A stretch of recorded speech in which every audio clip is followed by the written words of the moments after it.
¿sí? Y esto, las diferencias más importantes yo creo que están acá. La remisión espontánea, lo que les decía.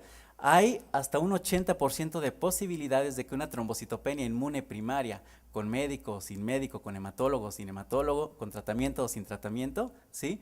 En un niño logre la remisión espontánea, ¿sí? Esto se ve en el 65% de los casos en los primeros 6 meses y hasta un 15% más en los primeros 12 meses, hasta completar los 12 meses de evolución. Por eso es que se le llama un cuadro crónico aquel que tiene más de 12 meses de evolución.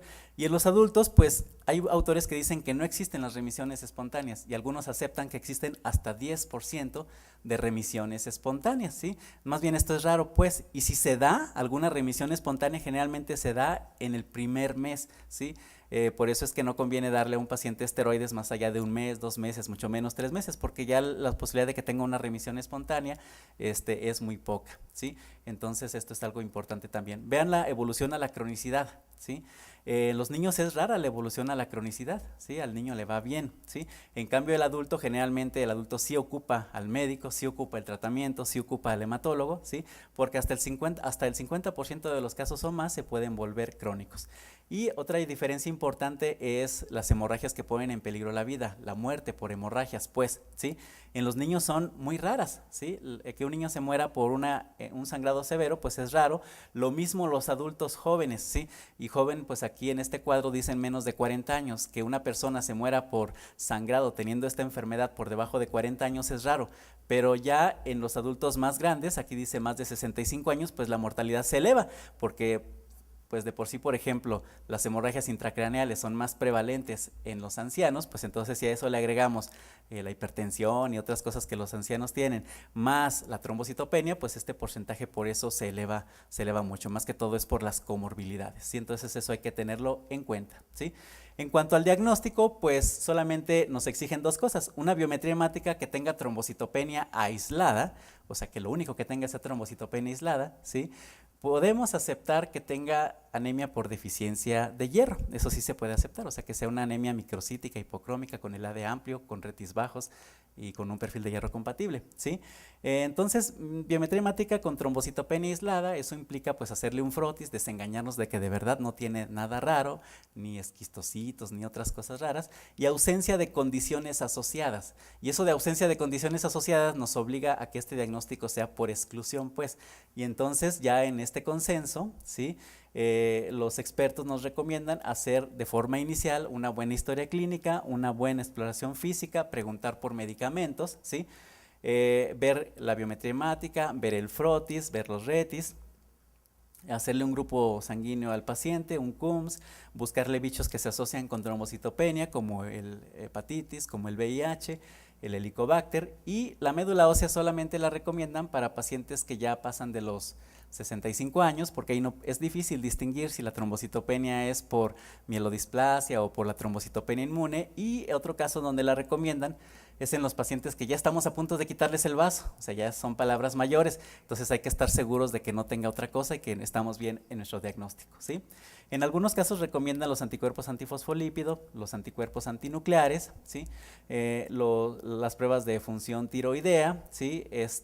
Las pruebas de embarazo y las inmunoglobulinas o anticuerpos antiplaquetarios en realidad tienen poca especificidad, alrededor del 70-80% y poca sensibilidad, alrededor del 50%, y pues se menciona como un estudio que pudiera ser útil, pero más bien lo desaconsejan. Y lo que sí, lo que está de este lado, prácticamente carece de utilidad, ¿sí? Y bueno, el diagnóstico diferencial pues es amplio, son cosas que debemos de recordar a la hora de estar valorando estos pacientes. Va desde que tenga anemia y trombocitopenia por una anemia hemolítica microangiopática, CID, el embarazo, los fármacos, las infecciones, etcétera, todo lo que ya mencionamos anteriormente, ¿sí? Y bueno, ahora, en cuanto al tratamiento. El tratamiento pues debe de ser individualizado, ¿sí? Ya dijimos que lo que se persigue es tener al paciente en una cifra segura de plaquetas, ¿sí? Entonces la meta es tenerlo arriba de 30,000 plaquetas. Sin embargo, eso no aplica para todos los pacientes. Acuérdense que, por ejemplo, hay pacientes que tienen otras comorbilidades, que ya son arriba de 65 años, que toman otros medicamentos, que requieren antiplaquetarios, etcétera, en donde la meta será un poquito más elevada. Por ejemplo, más de 50,000 plaquetas se sugiere para los pacientes que ya conocemos que tienen una disfunción plaquetaria, pacientes que requieren estar tomando aspirina o clopidogrel porque tengan cardiopatía isquémica, por ejemplo, pacientes que tengan que estar, que tengan otros defectos de la coagulación o un estilo de vida que predisponga a sangrados, o bien pacientes que van a ser sometidos a alguna intervención. Vean ustedes que la cifra mínima de plaquetas, lo recomendado, pues varía de acuerdo al caso. Por ejemplo, pues una cirugía podría llevarse a cabo con más de 50,000 plaquetas, una neurocirugía con más de 100,000, una extracción simple dental pues con más de 30,000 plaquetas, etcétera. Entonces, por eso es que el tratamiento pues se debe de individualizar al paciente y a la situación que ese paciente está viviendo en ese momento, ¿sí? Lo que sí es importante es esto, ¿sí? Antes nos empeñábamos en que el paciente tuviera plaquetas en 400,000, ¿sí? Y eso pues como nunca lo lográbamos, los pacientes se morían más bien por toxicidad de los fármacos inmunosupresores. Eso se reconoció desde hace tiempo y entonces actualmente cualquier guía, cualquier artículo de revisión que leamos nos llaman a evitar tratamientos innecesarios, no tratar a pacientes con trombocitopenias leves o moderadas que no le causen problema al paciente. Y esto pues sobre todo en cuanto a los niños, pues ya ven que los niños tienen mucho porcentaje de remisión espontánea, entonces no ser tan agresivos en el tratamiento con ellos, ¿sí? ¿Por qué? Porque la mortalidad por sangrado pues en realidad, como vimos hace rato, pues es poca, a excepción de los adultos ya grandes, ¿sí? Y entonces la primera línea más o menos ya está bien establecida, ¿sí? La primera línea pues son los esteroides, ¿sí? Pueden usar dexametasona, metilprednisolona, prednisona, la que quieran. Hasta ahorita no hay un estudio que compare así brazo con brazo estas tres opciones, por lo tanto pues podemos usar la que más deseemos, ¿sí?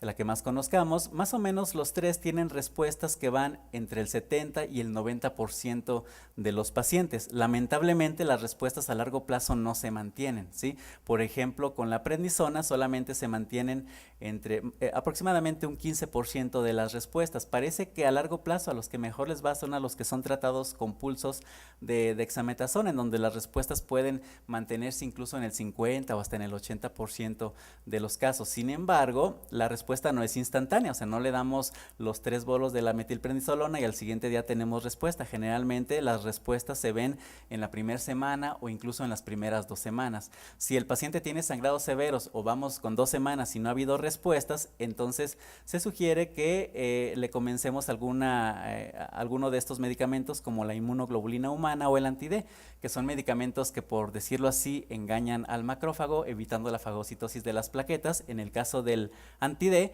pues el anti-D se une al RH de los eritrocitos y entonces los eritrocitos son destruidos junto con las plaquetas, y en el caso de la inmunoglobulina pues se bloquean los receptores FC de los macrófagos. Entonces las respuestas aquí son muy altas, pues el macrófago es fácil de engañar, pero no dura engañado toda la vida.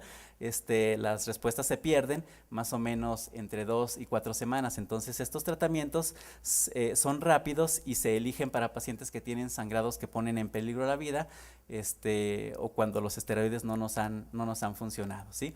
Y entonces aquí yo les pongo, porque últimamente se ha hablado mucho de la dexametasona en lugar de la prednisona. Les digo que pues podemos elegir el que queramos, pero bueno, la dexametasona usada así a 40 miligramos por día por 4 días, esto cada 2 semanas o incluso hay quien lo da cada 4 semanas por 4 ciclos, ¿sí? Vean ustedes que logra respuestas. Respuesta es tener más de 50,000 plaquetas en el 85% de los casos, y lo que veíamos en el cuadrito anterior, parece ser que la dexa es la que se asocia a una respuesta igual alta, que se mantenga pues a largo plazo, y esto lo vemos en la gráfica del lado derecho, ¿sí? También se ha intentado, bueno, si la dexa parece ser la que mejor funciona, ¿sí? Pues ¿por qué no se la agregamos al rituximab? Entonces este es un estudio que compara usar dexametasona sola por 6 ciclos de la forma en que ya lo vimos, o bien un tratamiento de igual forma con la dexametasona más el rituximab a dosis como de linfoma, 375 miligramos por metro cuadrado semanal por 4 semanas, ¿sí? Y entonces, como ustedes pueden ver aquí, pues el tratamiento combinado de rituximab más dexametasona pues logra respuestas sostenidas más altas, 58% contra 37%.